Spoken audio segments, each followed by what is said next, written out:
Hello everyone, how are you doing today? Hope you're all doing well. Let's get started, shall we? We're gonna be working with today's lesson, that is analyzing symbolism and structure. We're gonna be reading the poem Inside Out and Back Again by the author Tanya Lai. It's a bit of a hard way to pronounce. She's Vietnamese. She immigrated to the United States, specifically to Alabama in 1975. There she grew up going to school, where she eventually studied to become a chef and studied journalism. She has written a number of books, and she participates in a charity sending impoverished children in Vietnam bicycles so they could ride the bicycles to school. She is obviously an author, but she's also a teacher. We're going to be discussing. Some of you have to have seen some poetry before, and I want you to pay attention to this particular poem because it could relate to you in so many ways.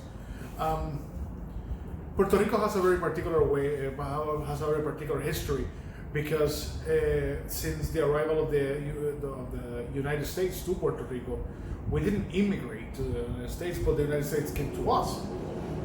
Until 1898.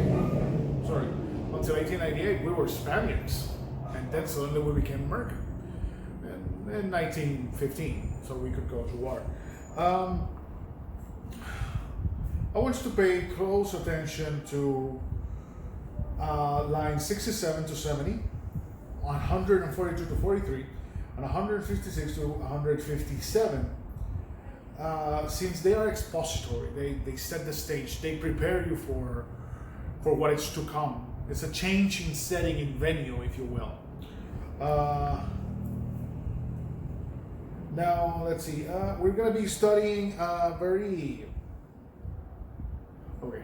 we're going to be studying these words that appear in the poem: flight, cluster, purify, compromise, and retrieve.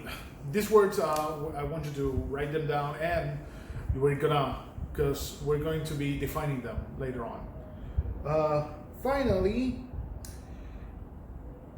any questions or anything that pops into your head as you're reading the poem, I want you to write it on the right side of the paper, of the book, where it says "My thoughts." You could also, there's a bit of a tool that you could use where you just explain your ideas out loud, like you're explaining them to somebody. Like, for example, I wonder what she means by this when she says, just to give you an example, when she says that her brother Kwan remembers her as red and fat, like a hippopotamus, like a baby hippopotamus, when he first saw her, inspiring the name Hama. What does that make you think? As you're reading, for example, that made me think of my family a little bit, because to give you a little bit about myself, I was born very thin. I was very late to be born. So when I was born, I was very thin, and I was kind of pruny. So my grandmother used to say that I looked like an old man when I was born. So yeah. So I can relate to her. Her brother thought of her as a baby hippopotamus. Me, I look like an old man. So that's the lesson. That's the takeaway. That's what we're going to be working with. So yeah, let's get to work, shall we? See ya next time. Bye.